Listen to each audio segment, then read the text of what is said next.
Think and Grow Rich. Chapter 5. Imagination, the Workshop of the Mind. Welcome back to the audiobook of Think and Grow Rich by Napoleon Hill, your blueprint for turning dreams into reality. Today, we're diving into Chapter 5, Imagination, the Workshop of the Mind. This chapter is all about unleashing your creative power to invent new ideas, solve problems, and build the life you want. If you're ready to tap into your mind's limitless potential, hit that subscribe button, tap the bell, and let's get started. So, what is imagination? Napoleon Hill calls it the workshop where all plans are created. It's the spark that fuels innovation, the place where your desires take shape. Imagination isn't just daydreaming, it's a tool for success. Hill explains that every great achievement, from inventions to businesses, begins as an idea in someone's mind. Your imagination is like a factory, turning raw thoughts into reality. In this chapter, Hill shows us how to harness this power to achieve our goals. Hill introduces two types of imagination: synthetic and creative. Synthetic imagination takes existing ideas and combines them in new ways. Creative imagination, on the other hand, produces entirely new concepts, often through flashes of inspiration. Both are powerful, and you'll need them to succeed. Let's start with a story. Hill shares about Asa Candler, the man who built Coca-Cola into a global brand. Candler didn't invent the Coca-Cola formula. That was a pharmacist named John Pemberton. But Candler used synthetic imagination to see its potential.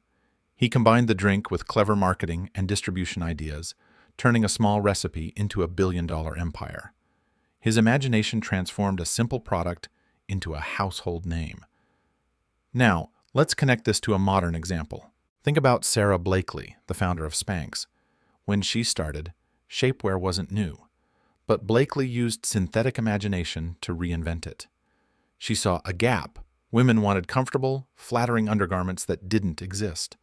She combined her knowledge of fashion, her experience selling door-to-door, and a bold idea: create shapewear that empowers women.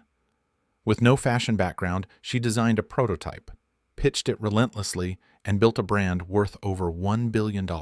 Blakely's story shows that synthetic imagination, remixing existing ideas, can change an industry. Creative imagination, though, is where magic happens. Hill says it's like a direct line to infinite intelligence, a source of original ideas that seem to come from nowhere. Think of Thomas Edison, who used creative imagination to invent the light bulb. After thousands of failures, he had a breakthrough, picturing a filament that could glow without burning out. That spark of genius lit up the world. Hill believes we all have access to this kind of imagination. It strikes when you're relaxed, focused, or deeply inspired, often in moments of quiet or even dreams. A modern master of creative imagination, Elon Musk. When he founded SpaceX, reusable rockets didn't exist. The idea of landing a rocket back on Earth sounded like science fiction, but Musk's creative imagination saw it clearly: a vision of affordable space travel to make humanity multiplanetary. He sketched ideas, worked with engineers, and pushed through countless failures. In 2015, SpaceX landed its first Falcon 9 rocket, slashing launch costs. Today, SpaceX is worth over $200 billion. Musk's ability to dream big and act on those dreams proves that creative imagination can reshape reality. So, how do you use imagination to achieve your goals? Hill says it starts with your burning desire, the foundation from Chapter 1. Let's say you want to launch a sustainable fashion brand by 2032, earning $300,000 a year. Use synthetic imagination to combine existing ideas. Study brands like Patagonia, learn eco-friendly materials, and add your unique twist, maybe biodegradable fabrics or a subscription model. Then, tap into creative imagination. Set aside quiet time to brainstorm. Ask, what's a bold, new idea no one's tried? Maybe it's a clothing line that plants a tree for every sale. Write down every idea, no matter how wild. Your imagination is your greatest asset. Let's make this practical. Hill suggests a process to spark your imagination. First, focus on your goal. Write it down like, By 2032, I will own a sustainable fashion brand generating $300,000 annually through innovative designs and ethical practices. Second, stimulate your mind.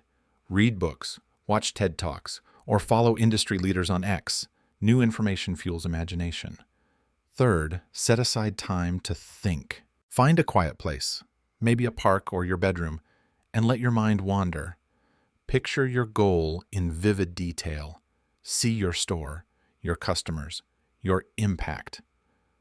Fourth, act on your ideas. Test one concept, like a small clothing line. Imagination without action is just a daydream. Let's look at another example. Consider Steve Wozniak, the co-founder of Apple. In the 1970s, personal computers were clunky and expensive. Wozniak used synthetic imagination to combine his knowledge of electronics with a vision for a user-friendly computer. He studied existing tech, tinkered in his garage, and built the Apple I. Then his creative imagination kicked in, dreaming up the Apple II, a colorful, affordable machine that revolutionized computing. With Steve Jobs' marketing genius, Apple became a trillion-dollar company. Wozniak's imagination, paired with action, changed how we live. Hill also warns that imagination needs discipline. Without focus, it can lead to scattered ideas or procrastination. To stay on track, tie your imagination to your definite goal. If you're imagining a new career, don't get sidetracked by unrelated dreams like opening a restaurant, unless that's your passion. Hill says to organize your imagination, much like you organize knowledge in Chapter 4. Create a plan. If your goal is to be a best-selling author, imagine your book's plot, cover, and readers' reactions. Then, outline chapters, write daily, and pitch publishers. A disciplined imagination turns visions into results. Another key idea is stimulating your imagination. Hill says it thrives when you're curious and open. Surround yourself with inspiring people, friends, mentors, or online communities. Travel, even if it's just to a new coffee shop. Try new experiences, like a coding class or a pottery workshop. These spark new connections in your mind. Look at Walt Disney. His imagination created Mickey Mouse and Disneyland, but it was fueled by his love of storytelling and amusement parks. He visited fairs, studied animation, and dreamed of a magical place for families.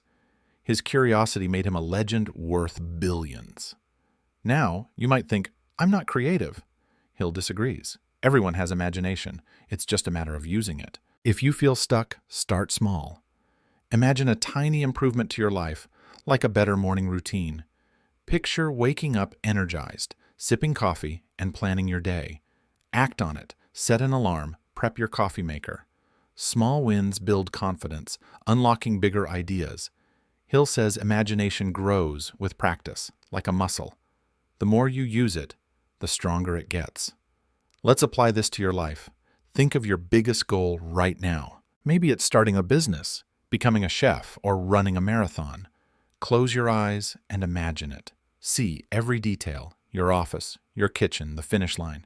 Feel the excitement, the pride. Now write down one idea to make it real. If you're a chef, maybe it's a signature dish that blends two cuisines. Test it, refine it, share it. Your imagination is the spark. Action is the fuel. One final lesson: imagination thrives when paired with faith and desire. Hill says your mind must believe your ideas are possible. Use autosuggestion from Chapter 3. Affirm, I am creative, and my ideas will lead to success. Repeat it daily, with emotion. Visualize your goal as if it's already yours. Look at J.K. Rowling. She imagined Harry Potter while struggling as a single mom. She believed in her story, wrote through rejections, and created a $25 billion franchise. Her imagination, fueled by faith, changed the world. That's Chapter 5 of Think and Grow Rich. You've learned that imagination is the workshop of the mind, where ideas become reality. Asa Candler, Sarah Blakely, Elon Musk, they all used synthetic and creative imagination to win. Now it's your turn. Dream big, plan smart, and act fast. Your imagination holds the key to your future. What's one idea you're excited to imagine and pursue? Drop it in the comments. I can't wait to hear. If this audiobook sparked your creativity, give it a thumbs up, subscribe, and hit the bell to catch Chapter 6, where we'll explore organized planning. You'll find the next chapter in the playlist linked below. Until then, keep dreaming, keep creating, and let's grow rich together.